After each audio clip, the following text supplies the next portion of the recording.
तो last time पे हमने क्या पढ़ लिया था?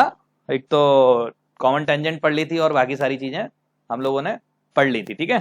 तो अभी अपन आगे स्टार्ट करते हैं। तो एंगल बिटवीन टू सर्कल्स है ना, उसी में पढ़ेंगे हम ऑर्थोगोनलिटी की कंडीशन कि आपके सर्कल क्या है, ऑर्थोगोनल कब होते हैं, क्या होते हैं, वो चीज देखते हैं ना।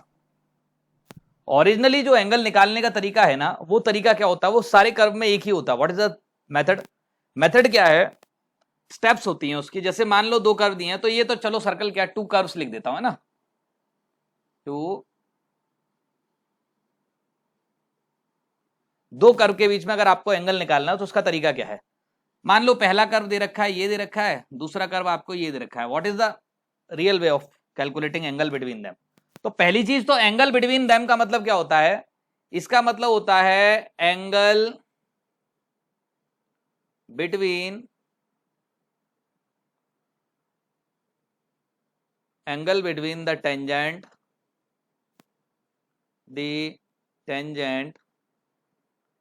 Where curves are intersecting. ठीक है, ये तो क्या है कि अगले साल काम आएगा। अगले साल मतलब कि अपना 12th में जो है उसमें काम आएगा थोड़ा, तो इसलिए अभी से बता देता हूं। कभी एंगल बिटवीन टू कर्व आपको निकालने को पूछा जाए, एप्लीकेशन ऑफ डेरिवेटिव चैप्टर है 12th में, उसमें पढ़ेंगे हम लोग, है ना से।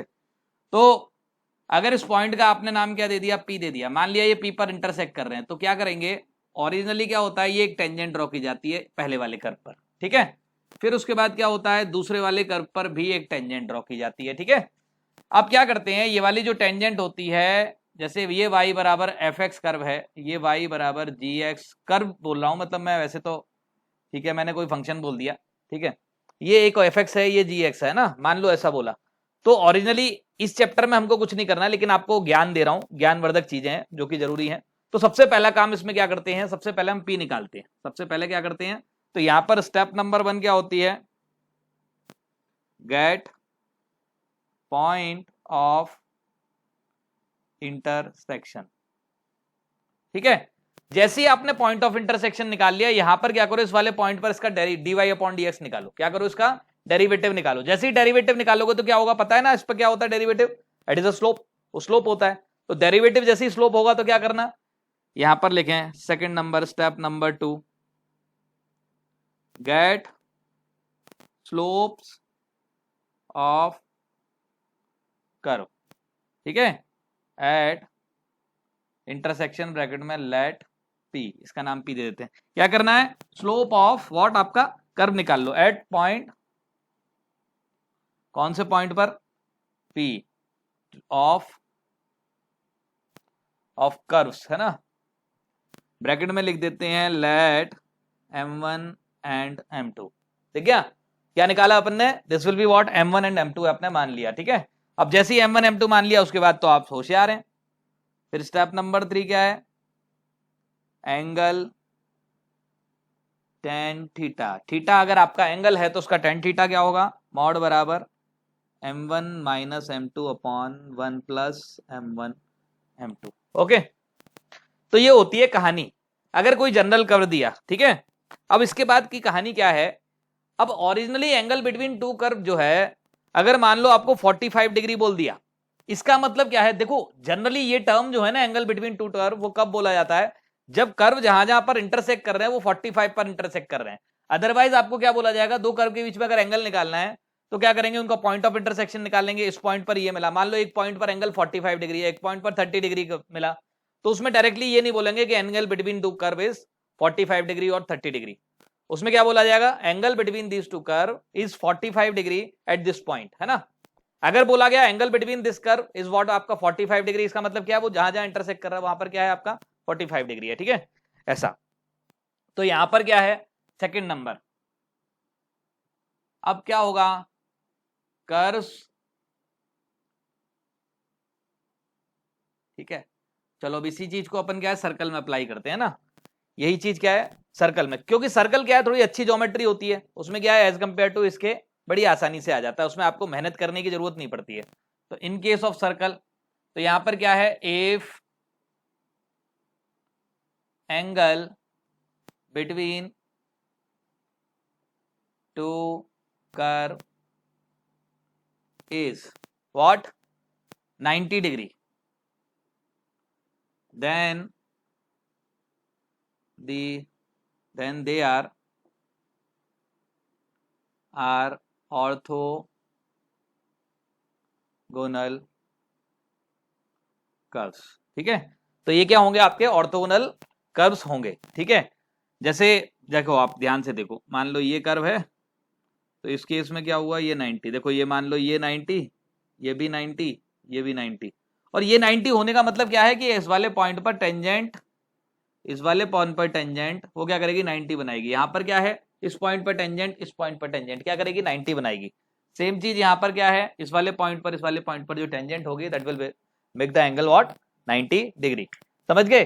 तो ये हुआ हमारा angle between curve. Angle between curve अगर बोला गया 45, इसका मतलब जहां जहां पर इंटरसेक्ट कर रहे हो क्या है? आपका 45 डिग्री है।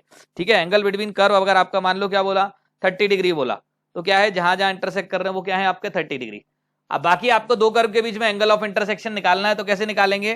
स्टेप नंबर 1, सबसे पहला काम पॉइंट ऑफ इंटरसेक्शन निकालो। जैसे ही पॉइंट ऑफ इंटरसेक्शन निकाल लिया, पहले कर्व पे dy upon dx निकालो, that will be the slope of first curve at this point. Second curve पर dy upon dx निकालो, that is the slope of second curve at this point. m1 निकल आया पहले वाले का, दूसरे वाले का m2 निकल आया, tan थीटा लगा दो, m1 minus m2 upon 1 plus m1 m2। ठीक है, तो यहां से एंगल निकल आया। अगर एंगल दोनों के बीच में क्या है? 90 डिग्री है थ्रू आउट, अगर ऑलवेज है ना, तो वो क्या होगा आपका? ये ऑर्थोगोनल कर्व होंगे, जैसे ये नजर आ रहे हैं ना। ठीक है, तो अब इसी कंडीशन को हम किसमें देखते हैं? Condition of orthogonality in the circle. Okay, यहां पर नोट डाउन करो। तो सर्कल के केस में कंडीशन ऑफ ऑर्थोगोनलिटी देखते हैं कैसे आता है। ठीक है, कंडीशन ऑफ ऑर्थोगोनलिटी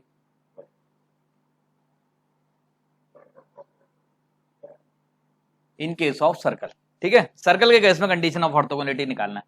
ऑर्थोगोनल होने का मतलब क्या है? दोनों सर्कल क्या हैं? कहां कट कर रहे हैं भाई? कितने एंगल पे कट कर रहे हैं बोलो? 90 डिग्री पे है ना। अच्छा, अगर 90 पे कट कर रहे हैं, मान लिया पहले वाले सर्कल की इक्वेशन है S1 बराबर plus y square 2g1x plus c1 equals to 0। दूसरा सर्कल S2, दूसरा सर्कल जो है इसका नाम हम क्या दे देंगे? S1, और दूसरा सर्कल दे देंगे x square plus y square 2g2x 2f2y plus c2 is equals to what? 0। मान लो ये दो सर्कल दिए हैं, इसका नाम हमने दे दिया S2, है ना, इसका नाम S1, इसका नाम S2, है ना। तो अब देखते हैं कि भाई इसमें कंडीशन, वैसे कंडीशन तो मैं आपको बता देता हूं क्या होती है।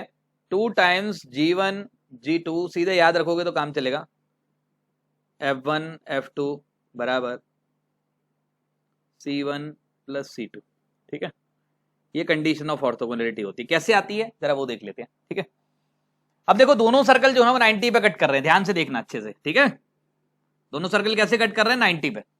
अब आप मुझे बताओ ऑर्थोगोनल, ऑर्थोगोनल का मतलब क्या होता है? इन दोनों की टेंजेंट के बीच में एंगल कितना है? 90 है, यही होता है ना इसका मतलब। तो अगर आप इससे टेंजेंट ड्रॉ करोगे तो इन दोनों के बीच में एंगल कितना होगा भाई? 90 होगा कि नहीं होगा? बोलो हाँ या ना। और यहां पर जो टेंजेंट ड्रॉ करोगे उसके बीच में एंगल 90 होगा, होगा कि नहीं होगा? बोलो यस और नॉट। ये वाली दोनों जो टेंजेंट है इनके बीच में 90 होगा कि नहीं होगा? अब मुझे आप सिंपल सी चीज बताओ, अगर ये वाली इसकी टेंजेंट है ये 90, ये टेंजेंट है, ये दूसरे वाले सर्कल पर टेंजेंट है, ये मान लो टेंजेंट नंबर 1, ये टेंजेंट नंबर 2। ठीक है, उल्टा बना दिया क्या? सॉरी, ये टेंजेंट नंबर 2 बना देता हूं and this is tangent number 1। ठीक है, अब आप मुझे बताओ जो टेंजेंट नंबर 1 सर्कल की, सेकंड वाले सर्कल की जो टेंजेंट है, अगर टेंजेंट के परपेंडिकुलर कोई भी लाइन ड्रॉ करते हो तो कहां से पास होती है? बताओ, सर्कल से पास होती है कि नहीं होती? सेंटर से होगी कि नहीं होगी? अगर इसका सेंटर मैंने C1 बोला, इसका C2 बोला, तो ये वाली जो टेंजेंट है, कोई भी लाइन जो टेंजेंट के परपेंडिकुलर है यहां से पास हो रही है तो 100% सर्कल से पास होती है, वो ना सेंटर से पास होती है, नॉर्मल होता है कि नहीं होता उसका वो। सेम चीज इस वाले केस में, ये इसकी टेंजेंट है, इसके परपेंडिकुलर कोई भी लाइन क्या होगी? इसके सेंटर से पास होगी, होगी कि नहीं होगी? बोलो यस और नॉट। ये 90 है, ये 90 हो गया। अच्छा लगा? मेरे ख्याल से आगे आप पढ़े लिखे हो, ज्वाइन कर दिया। इस वाले पॉइंट का नाम अगर मैंने P बोल दिया तो C1P whole square plus C2P whole square बराबर C1 C2 होगा कि नहीं होगा? बोलो यस और नॉट। पाइथागोरस लगा दिया मैंने, ठीक है। अब जैसे ही पाइथागोरस लगाया, C1 क्या है, minus G comma minus F, okay, G1 F1, ये क्या है, minus G2 comma minus F2, okay, clear. मेरे ख्याल से पढ़ लिखे हो, फॉर्मूला लगा सकते हो। R1 जानते हो, ये C1P क्या है, R1, C1P क्या है, R1, R1 क्या होता है, G1 square plus F1 square minus C1 in the under root, इस पूरे का होल स्क्वायर, प्लस दूसरा क्या लिखोगे, G2 square plus F2 square minus C2 in the under root इसका whole square, and C1 C2 क्या होगा,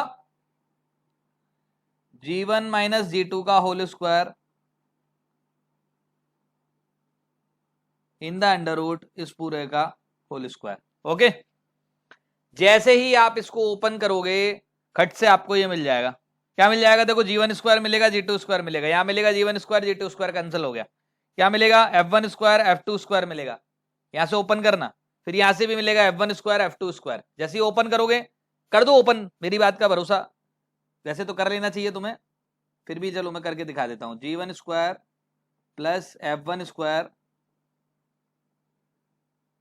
minus C1 plus G2 square F2 square minus C2 बराबर G1 square plus G2 square minus 2G1 G2 plus F1 square plus F2 square minus 2F1 F2। बोलो अच्छा लगा। अब ध्यान से देखो, सब कैंसिल हो गया, ये कैंसिल हो गए, क्या बच गया, माइनस C1 माइनस C2 बराबर 2G1 G2 F1 F2, ठीक है। तो ये हमारी कंडीशन ऑफ ऑर्थोगोनैलिटी होती है, इसको याद करना, सीधे से याद रख लेना, रट्टा मार लेना अच्छे से, ठीक है। कोई डाउट तो नहीं है किसी को, कोई डाउट हो तो बताओ, वापस से समझा देता हूं, कोई चीज समझ में नहीं आई तो बोलो। चलो ठीक है, नोट डाउन करो, सम्स लिखता हूं फिर इस पर थोड़े बेस, है ना, या चलो एक छोटी सी चीज और पढ़ा देता हूं आपको, है ना। नंबर कॉमन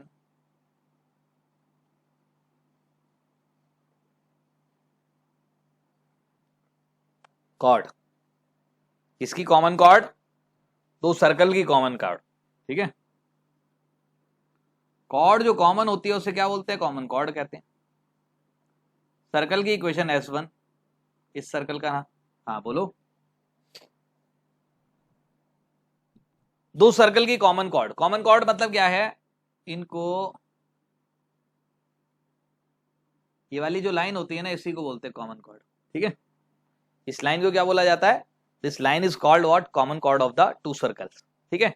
अगर इस सर्कल की इक्वेशन S1 बराबर 0, S1 मतलब x1 square x square plus y square plus 2G1x 2F1y plus C1 बराबर 0, इसकी equation x square plus y square plus 2G2x plus 2F2y plus C2 बराबर 0, ठीक है।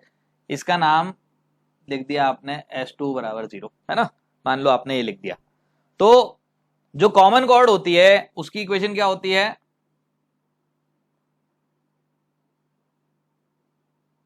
बराबर 0। कैसे होती है जरा प्रूफ कर लेते हैं एक लाइन में, है ना, एक मिनट में प्रूफ करते हैं।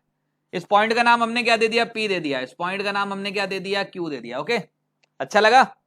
अब आप मुझे बताओ, क्या कोई भी लीनियर इक्वेशन हमेशा स्ट्रेट लाइन को रिप्रेजेंट करती है कि नहीं करती, बोलो, है ना।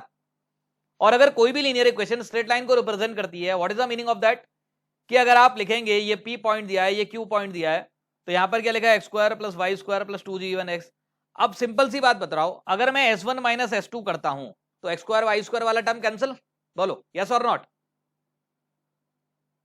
S1 माइनस S2 करता हूं तो x square plus y square वाला एक term, x square plus y square वाला टर्म कैंसिल, बाकी ये टर्म लीनियर, यहां पर जो बचेगा वो भी लीनियर। और लीनियर माइनस लीनियर क्या होता है, बचपन में पढ़ा है कि लीनियर होता है कि नहीं होता। अब ये लीनियर हो गया, व्हाट इज द मीनिंग, अब ये लीनियर हो गया, इसका मतलब क्या है, सबसे पहली चीज ये स्ट्रेट लाइन को रिप्रेजेंट करता है। अब मुझे नहीं पता कि ये P से और Q से पास होती है कि नहीं होती है, देखते हैं एक मिनट में, ठीक। अब आप मुझे बताओ, अगर ये P वाला पॉइंट है, ये S1 और S2 का पॉइंट ऑफ इंटरसेक्शन है, इसका मतलब S1 पर लाई करेगा, इसका मतलब S1 बराबर 0 होगा कि नहीं होगा। अगर आप P पॉइंट पुट करेंगे। ऐसे ही अगर आप Q पॉइंट को भी यहां पुट करेंगे तो S2, P पॉइंट को यहां पुट करेंगे तो ये S1 0 होगा, P पॉइंट को यहां पुट करोगे तो S2 भी 0 होगा, यहां पुट करोगे ना P को, यहां भी P को पुट करोगे तो 0 आएगा। इसका मतलब ये भी 0 होगा, ये भी 0 होगा। इसका मतलब P पॉइंट जो है ये वाले जो भी कर्व आ रहा है इस पर लाई करता है। फिर उसके बाद Q पॉइंट जो है उसको भी देखोगे तो पहले पर भी लाई करता है, दूसरे पर भी लाई करता है। इसका मतलब यहां भी 0 होगा, यहां भी 0 होगा। मतलब फाइनली क्या हो गया, S1 माइनस S2 बराबर 0 को P और Q दोनों पॉइंट सेटिस्फाई करते हैं। और जैसे ही दोनों पॉइंट सेटिस्फाई करते हैं, what is the meaning of that, कि भाई P और Q दोनों इस पर लाई करते हैं, दोनों इस पर लाई करते हैं। Linear equation. इसका मतलब ये कौन सी लाइन है जो P और Q पॉइंट से पास होती है, और P और Q कौन से पॉइंट है, इन दोनों के पॉइंट ऑफ इंटरसेक्शन। इसका मतलब क्या है, it is the common chord which is passing through the point of intersection of two circles. Okay, समझ गए? नोट डाउन करो जल्दी से। अच्छा, इसकी खास बात भी है कुछ, अगर आप इसको थोड़ा सा ओपन करें, अगर आप इस वाली इक्वेशन को थोड़ा सा ओपन कर लें ना, इसका सेंटर -G1 माइनस F1 निकाल लो, G2 F2 with negative sign, है ना। तो अगर इसका नाम आपने C1 दे दिया और इसका नाम आपने C2 दे दिया, आप ध्यान से देखना, थोड़ी देर में आपको पता चल जाएगा कि ये वाली जो लेंथ ये होता है ना, ये क्या होता है, ये इसके 90 डिग्री होती है ना। जो कॉमन कॉर्ड होती है, यहां पर लिख लें, common chord is perpendicular to line joining centers। अब आप कहोगे कि भाई लेंथ कैसे निकालें, लेंथ निकालने को सिखाना ही नहीं है। क्यों? क्योंकि हमने सीखा है कॉर्ड की लेंथ निकालना। अगर सीधी सी बात है आपने ये कॉर्ड निकाल ली तो लेंथ थोड़ा ना निकालना सिखाऊंगा। दूसरे लेक्चर या तीसरे लेक्चर में हमने सर्कल में सीखा हुआ, आप वापस से उनको रोड्स को रिवाइज कर लेना। ये लाइन निकाल लो, इससे सेंटर से परपेंडिकुलर ड्रॉप करो, आर स्क्वायर माइनस क्या परपेंडिकुलर लेंथ का होल स्क्वायर अंडर रूट के अंदर, उसको 2 टाइम्स कर दो, that will be the answer of length of chord. कुछ कुछ जगह कॉर्ड की लेंथ का आपको फॉर्मूला लिख के आपको कहेंगे कि बहुत बड़ा काम कर दिया उन्होंने, ठीक है, नोट डाउन करो, तो वो आपको आता है। ये एक सम है, इसको जल्दी से सॉल्व करो। 2 सर्कल दिए हैं, इस सर्कल की रेडियस आपको पता ही है, देखने से पता लग रही है, ये सर्कल भी दिया है ना। और फिर आपको बोला गया है कि ये दोनों सर्कल इंटरसेक्ट कर रहे हैं, कौन कौन से पॉइंट पर इंटरसेक्ट कर रहे हैं, ये ए और बी पॉइंट पर इंटरसेक्ट कर रहे हैं, ठीक है।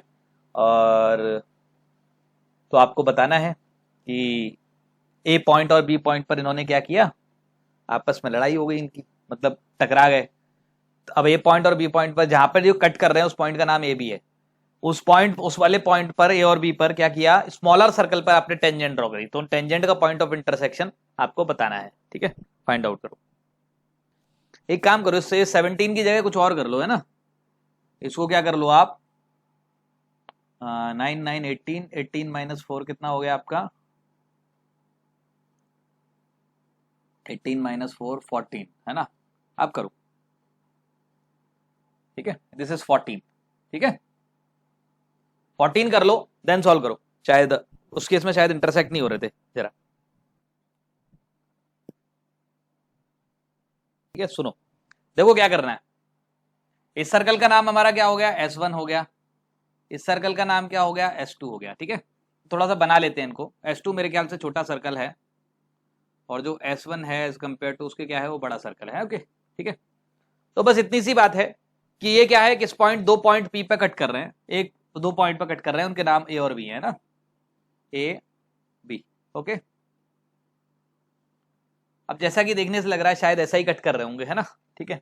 अब वो कहीं भी हो सकता है, मुझे नहीं पता, हो सकता है कि ये इधर की तरफ भी कट कर रहे हो सकते हैं। वो बस इतनी सी चीज याद रखो कि ए और बी 2 पॉइंट पे कट कर रहे हैं। तो क्या हम इस वाली लाइन की इक्वेशन निकाल सकते हैं, बोलो। S2 माइनस S1 निकाल लूं, S2 माइनस S1 बराबर 0, S1 माइनस S2 जो आपको बढ़िया लगे वो लगा लो, ठीक है, लगा देते। S2 माइनस S1 में क्या थोड़ा ज्यादा पॉजिटिव नजर आ रहा है, इसलिए मैंने वो लगा दिया। लगा देते हैं जरा, S2 माइनस S1 कितना मिला, 6 और 2 कितना हो गया, 8 हो गया, 8x plus 8y, right side में कितना हो गया, 14 और 22 हो गए, वो 14 इंटू 2 28 हो गया, तो 2x plus 2y equals to 7। बहुत अच्छी बात है। अब भूल जाओ, अब इसको भूल जाओ कि ये कुछ था भी पहला वाला सर्कल, ठीक है। अब सिर्फ आप दूसरे वाले सर्कल को याद रखो। दूसरा वाला सर्कल है, उसको एक लाइन है, वो a, अच्छा +7 आ रहा है, सही कह रहे हो, इक्वल्स टू +7 इक्वल्स टू 0। अब आप सब भूल जाओ कि भाई ये कोई सर्कल भी था, अब ये सर्कल नंबर 2 पर आपने क्या किया, ए पॉइंट बी पॉइंट पर, हाँ बता तो रहा हूं, सर्कल नंबर 2 पर है ना, छोटा वाला सर्कल कौन सा है, सर्कल नंबर 2 है ना, कि नहीं पता, देखो जिसकी रेडियस क्या है, कम है, वही तो छोटा सर्कल कहलाएगा। ठीक है, अब ए और बी पॉइंट पर आपने टेंजेंट ड्रॉ करी, सर्कल 1 कहीं भी होगा, हमें क्या करना, उससे ज्यादा काम नहीं है। अब ए पॉइंट मिल गया, बी पॉइंट मिल गया, ए पर टेंजेंट ड्रॉ करी, बी पर टेंजेंट ड्रॉ करी, जैसे ही आपने ए पर ड्रॉ करोगे, बी पर ड्रॉ करोगे, उस पॉइंट ऑफ इंटरसेक्शन का नाम पी कर लो। अब इसे उल्टा सोचो, उल्टा सोचो, रिवर्स सोचो। पी से आपने टेंजेंट ड्रॉ करी, पी से आपने कॉर्ड ऑफ टेंजेंट ड्रॉ करी, क्यू से पी से एक और टेंजेंट ड्रॉ करी, इनको ज्वाइन किया, ये क्या है, कॉर्ड ऑफ कॉन्टैक्ट। इसकी इक्वेशन क्या है, 2x plus 2y minus 7 plus 7 is equal to 0। और मेरे ख्याल से इसकी एक जगह से और निकल कर आती है इक्वेशन, t बराबर 0, याद है क्या, ये नहीं याद है। और t बराबर 0 के लिए इस वाले पॉइंट को x1 y1 मान लो, मान लिया, इस वाले पॉइंट को मान लो x1 y1। अब मैंने रैंडम सवाल दिया, हो सकता है उसके पॉइंट ऑफ कॉन्टेक्ट टेढ़े मेढ़े आए, लेकिन आएंगे, चिंता मत करो। ठीक है, तो लगा देते हैं, कौन से वाले सर्कल में, दूसरे वाले सर्कल में लगा देते हैं, x x1 plus y y1 plus कितना हो गया, ये हो गया 6 टाइम्स x प्लस x1, ठीक है, बाई 2 तो 3 हो गया, plus 3 times y plus y1 और प्लस कितना हो गया 14 बराबर 0। ठीक है, अब इसमें x कोऑर्डिनेट वालों को साथ में ले लेते हैं, क्या मिला हमको, तो क्या क्या मिल गया, 3x, x कॉमन लिया, ब्रैकेट के अंदर क्या मिला, x1 plus 3 plus y common लिया, ब्रैकेट के अंदर क्या मिला, y1 प्लस 3 प्लस प्लस क्या बच गया 14, एक तो बचा 14 बच गया, प्लस 3x1 बचा, प्लस 3y1 बराबर 0। मिल गया कि नहीं मिला, बोलो यस और नॉट। तो मेरे ख्याल से इसके बाद हमारी चीजें कैलकुलेट होकर आ चुकी हैं। ठीक है, क्या करना है इसके बाद, ये दोनों इक्वेशन क्या होनी चाहिए, these two equation should be identical होनी चाहिए कि नहीं होनी चाहिए, बताओ यस और नॉट। एक सेकंड चेक कर लो जरा, मैंने कुछ गड़बड़ी तो नहीं कर दी, कुछ लिखने में मिस्टेक कर दी हो छोटी मोटी, है ना। 2x 2y है ना। इसके बाद क्या करना है, इक्वेशन नंबर 1, इक्वेशन नंबर 2। अच्छा ये चेक कर लेना यार, हमने क्योंकि सवाल दिया है वो रैंडम सवाल दिया था, तो उसमें कहीं हमारा जो है वो जो पॉइंट ऑफ इंटरसेक्शन था, ऐसा नहीं हो कि सर्कल कट ही ना कर रहे हो, है ना, ये जो जरूर चेक कर लेना आप। ठीक है, ठीक है, करो चेक करो जरा क्या आता है, बताओ। इसके बाद क्या करना है, इक्वेशन नंबर 1 और 2, देखिए यहां पर देखो, x1 plus 3 upon 2 y1 plus 3 upon 2 बराबर कितना हो गया 14 plus 3x1 plus 3y1 upon कितना हो गया अपॉन 7, है ना, ये मिला अपने को। अभी क्या करना है इसके बाद, इन दोनों से तो अपने को ये पता चल गया कि x1 बराबर y1। ठीक है, अब x1 बराबर y1 हो गया, तो इन दोनों में भी अकल लगा लो, यहां पर x1 की जगह y1 लिख दो, तो ये क्या हो गया 6y1, यहां से कैलकुलेट कर लो, 7 का इधर मल्टीप्लाई कर दो, 7y1 बराबर कितना हो गया 2 इंटू 14 28 हो गया। अच्छा 7y1 के साथ में एक चीज और मिलेगी, प्लस 7 इंटू 3 21 बराबर कितना हो गया अपना, ये कितना आ गया हमारा, that is equal to what, आपका 14 इंटू 2 28 प्लस 3x1, तो 3x1 3y1, x1 बराबर y1 है, तो ये 6y1 हो गया, 6x1 हो गया है ना, 6y1 लिख देते हैं क्योंकि यहाँ पर y1 है, तो 6y1 इंटू 2 कितना हो गया आपका 6 इंटू 2 12y1। ठीक है, यहां से कैलकुलेट करते हैं, ये कितना हो गया 12 माइनस 7, तो 5y1 बराबर 28, 21 कितना हो गया -7, y1 बराबर -7 बाई 5, और y1 निकल आया, तो मेरे ख्याल से x1 भी निकल आया, x1 y1 निकल आया, इसका मतलब पॉइंट ऑफ इंटरसेक्शन भी निकल आया, -7/5 -7/5 लिख दो, you will get the answer. Okay, note down. तो रेडिकल एक्सिस क्या है, दो सर्कल की रेडिकल एक्सिस क्या होती है, point of intersection, locus of the point of, locus of what, locus ऐसे पॉइंट का लोकस जिसकी power of point with respect to two circle remain same. ठीक है, रेडिकल एक्सिस क्या होती है, ये circle radical locus of point whose power of point with respect to circle, किसके? सर्कल remains same, जिसकी power of point with respect to circle will remain same. मतलब अगर आप एक पॉइंट ले लें, उसका नाम आप क्या देते हैं? h, k दे दें, और एक सर्कल को मान लें, सर्कल की equation x square plus y square plus 2g1x 2f1y plus c1 बराबर 0। मतलब इसका नाम s1 बराबर 0, इसका नाम हमने दे दिया s2 बराबर 0। s2 बराबर 0 x square plus y square plus 2gx 2f2y plus c2 बराबर 0, है ना? ये बोला। अब देखना थोड़ा सा, अगर आप ध्यान से देखें, चलो नीचे बना लेता हूं h, k, है ना, थोड़ा अच्छा लगेगा। तो h, k से अगर आप किसी पॉइंट से पावर ऑफ पॉइंट निकालते, पावर ऑफ पॉइंट क्या होती है? s1 होती है कि नहीं होती है? अंडर रूट s1 क्या होती है? लेंथ ऑफ टेंजेंट होती है। पावर ऑफ पॉइंट क्या होती है? उसका स्क्वायर होती है। तो अगर आप पावर ऑफ पॉइंट देखें तो ओरिजिनली अगर आप देखेंगे तो लेंथ ऑफ टेंजेंट भी बराबर हो जाएगी अगर पॉइंट आउटसाइड है तो, है ना? तो क्या यहां से लिख सकता हूं कि S1 में P डाला, S2 में आपने क्या डाला? P डाला, तो क्या मिलेगा आपको? सेम मिलेगा कि नहीं मिलेगा? अगर आपने S1 S2 में P डाला, P क्या है भाई? h स्क्वायर प्लस के square plus 2g1h plus 2f1 के प्लस c1 बराबर h स्क्वायर प्लस के स्क्वायर प्लस 2g2h 2f2 के प्लस c2। ऐसा होगा कि नहीं होगा? अब ध्यान से देखो, अगर मैं इसका लोकस निकालना चाहूंगा, अगर मैं क्या करूंगा? इसका लोकस, अब h, k का लोकस क्या होगा? तो लोकस निकालूंगा तो क्या होगा? ये पहले वाले सर्कल की इक्वेशन आ जाएगी, यहां पर दूसरे वाले सर्कल की इक्वेशन आ जाएगी। तो यहां पर क्या लिखोगे? S1 बराबर S2, या फिर ऐसा लिख दो S1 माइनस S2 बराबर 0। होगा कि नहीं होगा? बोलो, क्लियर है कि नहीं है? बताओ, कोई डाउट है तो बताओ किसी को। तो ये जो है ना, ये कहानी है, ये क्या होती है? ये आपकी सर्कल की क्या होती है? रेडिकल एक्सिस भी होती है। दो सर्कल दिए हैं, पहले सर्कल की इक्वेशन S1 बराबर 0, दूसरे सर्कल की इक्वेशन S2 बराबर 0। तो S1 minus S2 it will be the radical axis of the two circles. Okay, अब क्योंकि रेडिकल एक्सिस की अगर खास बात यह है कि भाई, अब आप ध्यान से देखो, दोनों सर्कल की रेस्पेक्ट में इसकी पावर ऑफ पॉइंट क्या है? दोनों की बराबर है। इसका मतलब ये दोनों लेंथ बराबर होगी। इसका मतलब रेडिकल एक्सिस से अगर आप कोई पॉइंट लें और आप क्या करें? टेंजेंट ड्रॉ करें, तो वो दोनों टेंजेंट क्या होंगे? इक्वल होंगे। ठीक है, तो ये हमारी रेडिकल एक्सिस की किसी किसी जगह ये भी डेफिनेशन लिखी होती है कि लेंथ, क्योंकि उस डेफिनेशन में क्या है, कभी कभी गड़बड़ हो जाता है कि दो सर्कल जो है कट कर जाते हैं, तो उस केस में गड़बड़ करते हैं। ठीक है, तो यहां पर क्या, power of point with respect to circle क्या होना चाहिए? सेम होना चाहिए। दो सेम है मतलब वो क्या होगा? वो जो पॉइंट है उसका जो लोकस होगा उसको क्या बोलेंगे हम? That is what? आपका रेडिकल एक्सिस। समझ गए? This is the basic definition of the radical axis. ठीक, नोट डाउन करो जरा इसे। ठीक है, फिर इसके बाद इसकी थोड़ी सी प्रॉपर्टी लिखते हैं। अब इसके बाद नेक्स्ट आता है हमारा radical centre.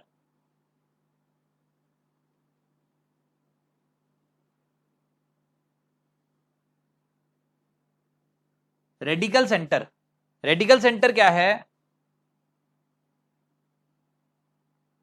Point of concurrency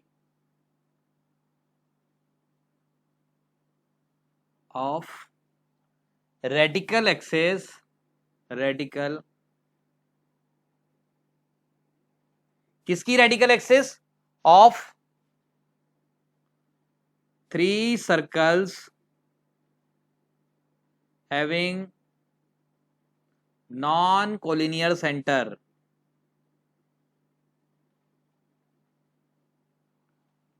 क्या है? जिनके सेंटर्स क्या है? Non collinear. तो पहली चीज तो हमको ये प्रूव करना है कि भाई ये जो तीन सर्कल हैं इनके सेंटर नॉन कोलिनियर क्यों होने चाहिए?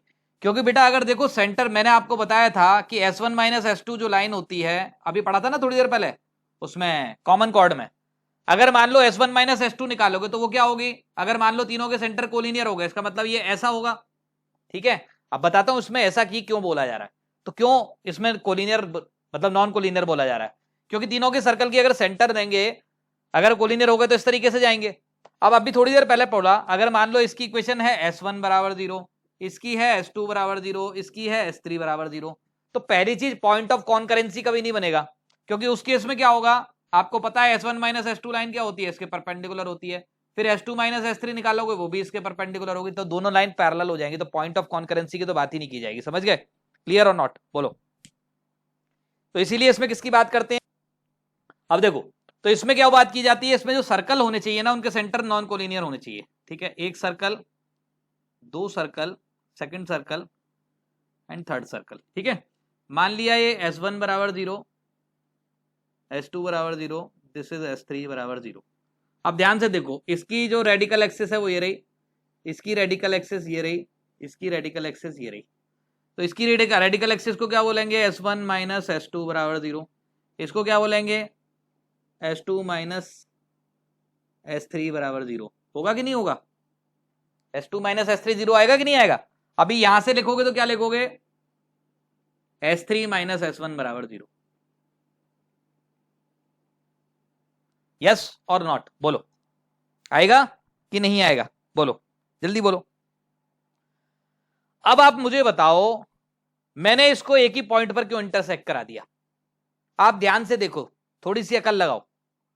अगर मैंने फैमिली ऑफ लाइन पढ़ा है क्या, L1 प्लस L2 बराबर L3 आ रहा है कि नहीं आ रहा? जरा ध्यान से देखो, इसमें L1 प्लस L2 बराबर माइनस L3 है कि नहीं है? बोलो। इसका मतलब L3 जो होगी वो क्या होगी, L1 और L2 के पॉइंट ऑफ इंटरसेक्शन से पास होगी। याद आया कि नहीं आया? कुछ पढ़ा था हमने? अरे आ रहा है कि नहीं आ रहा? L1 और L2 के पॉइंट ऑफ इंटरसेक्शन से पास होने वाली लाइन क्या होती है?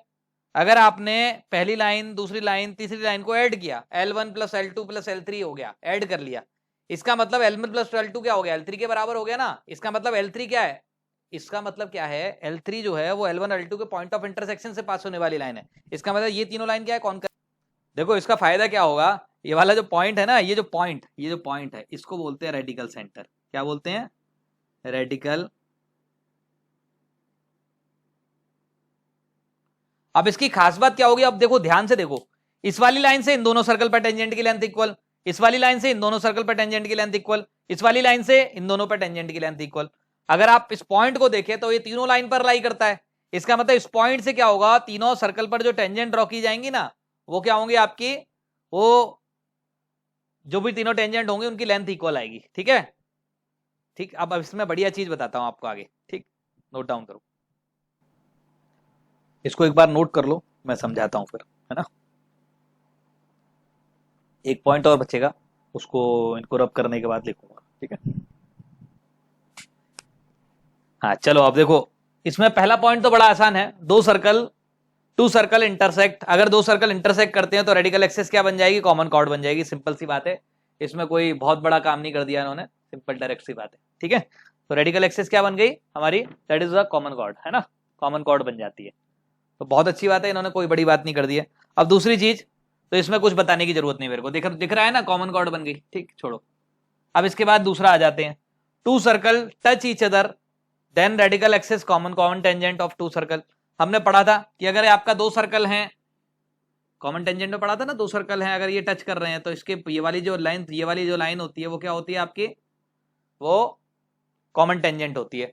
और कॉमन टेंजेंट की इक्वेशन क्या होती है इस वाले केस में, S1 माइनस S2। कैसे आई भाई, S1 माइनस S2 कैलकुलेट करोगे लीनियर मिलेगा। अब ध्यान से देखोगे, S1 माइनस S2 जो होगी इन दोनों को ज्वाइन करने वाली लाइन के परपेंडिकुलर होगी। ठीक है, दूसरा क्या है, अब ये टेंजेंट भी है और ये और इस पॉइंट से पास भी होगी। इसका मतलब इसके परपेंडिकुलर लाइन इसको ज्वाइन करने वाली, तो इसके परपेंडिकुलर कोई लाइन क्या होती है, टेंजेंट होती है ना। तो ये तो ऐसे ही प्रूफ हो गया, इसमें कुछ करना ही नहीं है, प्रूफ का बात ही नहीं है। ठीक है, बहुत अच्छी बात है, ये S1 माइनस S2 होता है, चलो हम जानते हैं। ठीक है, मतलब ये सारे पॉइंट बेकार से पॉइंट है, इनमें कुछ नहीं। अभी आखिरी में असली एक पॉइंट लिखाऊंगा आपको, है ना। इसके बाद radical axis is always perpendicular to line joining centres of two circle. बहुत अच्छी बात है, ये मैंने पहले ही बता दिया आपको। रेडिकल एक्सिस क्या होती है, S1 माइनस S2। फिर उसके बाद इन दोनों लाइन, इस वाली लाइन का स्लोप निकालना, आप ये वाली लाइन का स्लोप निकालोगे तो मान आपको क्या मिलेगा, F1 माइनस F2, ये से माइनस G माइनस F1 लिख लेना। ठीक है, इसको लिख लेना माइनस G2 माइनस F2। जैसे ही लिखोगे तो आपको मजे आ जाएंगे। क्या होगा, F2 minus F1 upon G2 minus G1 है ना, F1 माइनस F2 अपॉन, ऐसे ही आप S1 माइनस S2 कैलकुलेट करना, तो उसका स्लोप क्या मिलेगा, minus G1 minus G2 upon F1 minus F2, है ना, वो मिलेगा। तो जैसे ही देखोगे दोनों क्या होंगे, एक दूसरे के परपेंडिकुलर आएंगे, तो इसमें कोई बड़ी बात नहीं करी। इसके बाद रेडिकल एक्सिस इज ऑलवेज, ये हो गया। फिर चौथा point, radical axis bisect the common tangent of two circle, this is from the definition.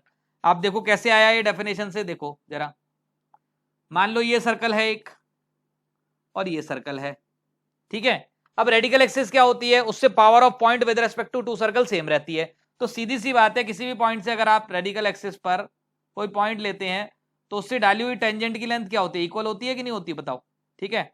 अब टेंजेंट की लेंथ इक्वल होती है, इसका मतलब ये टेंजेंट ये है, ये वाली लेंथ के बराबर होगी, इसका मतलब, और ये लेंथ बराबर होगी, इसका मतलब ये क्या करेगा, ये कॉमन टेंजेंट को बाइसेक्ट करेगा।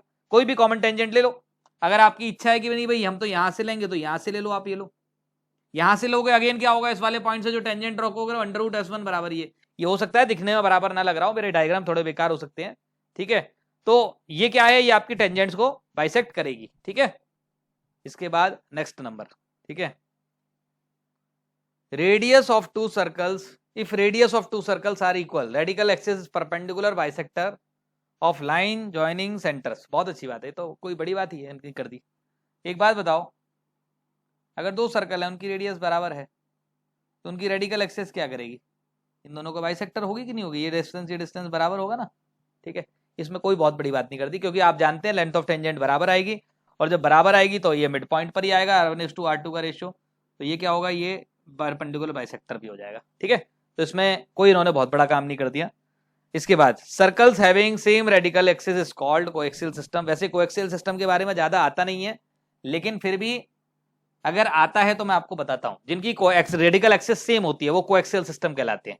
देखो कोएक्सियल सिस्टम क्या है, ये आपने बनाया, अब देखना ये सर्कल बनाएंगे,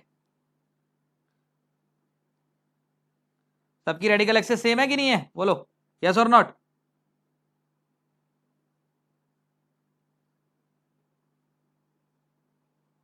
ये क्या कहलाता है, ये कोएक्सियल सिस्टम कहलाता है, समझ गए। ये सर्कल्स हैं सारे, है ना। आपको मैंने बताया था ना कि अगर ये सर्कल एक है, एक और दूसरा सर्कल है, वो इंटरनली टच कर रहा है, तो ये वाली जो टेंजेंट होती है इसकी इक्वेशन क्या होती है, S1 माइनस S2 होती है। और आपको तो पता ही है कि S1 माइनस S2 क्या होता है, रेडिकल एक्सिस होता है। तो आप कोई भी सर्कल एक जगह पर टच कर रहे हैं तो ये बनाते जाओ, ये बनाते जाओ, ये जो सिस्टम है ना, ये पूरा कोएक्सियल सिस्टम कहलाता है, समझ गए। ऐसा सिस्टम जिसकी रेडिकल एक्सिस सेम होती है वो कोएक्सियल सिस्टम है, समझ गए। क्लियर है और नॉट। 7 नंबर प्रॉपर्टी क्या कहती है, इस प्रॉपर्टी को मैं थोड़ा समझा के बोलता हूं, मैं चित्र बना के बताता हूं। एक सर्कल ये है, इसकी इक्वेशन, इस सर्कल को बोला S1 बराबर 0, ठीक है, और दूसरे सर्कल को मैंने बोला S2 बराबर 0, ठीक है। ये जो पढ़ रहा है ना क्लास में, इसी को समझ में आएगी अच्छे से, ये वीडियो देखने वाले को हो सकता है ना आए, ठीक। अब रेडिकल एक्सिस पर क्या करो, आप एक पॉइंट लिया, कोई भी रेडिकल एक्सिस पर पॉइंट ले लो, ठीक है। यहां पर लिखते हैं तो स्टेप नंबर 1 लिखते हैं, इसमें step number 1, if any point is taken on radical axis, any point, कोई एक पॉइंट ले लिया, is taken on radical axis as centre, ठीक है। क्या ले लिया आपने, उसको सेंटर ले लिया, ठीक है। इस पॉइंट को आपने सेंटर ले लिया, एंड रेडियस इक्वल्स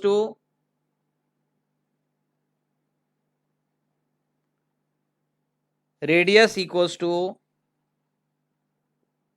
लेंथ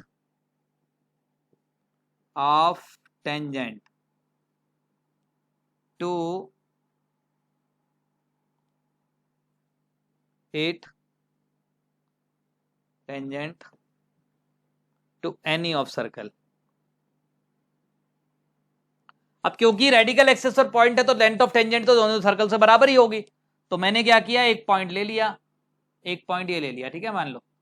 तो इस पॉइंट से क्या किया, सर्कल पर टेंजेंट ड्रॉ करी, दोनों की लेंथ 100% बराबर ही होगी। वो हो सकता है देखने में ना लग रही हो बराबर, लेकिन विश्वास करना पड़ेगा आपको कि बराबर है, ठीक है।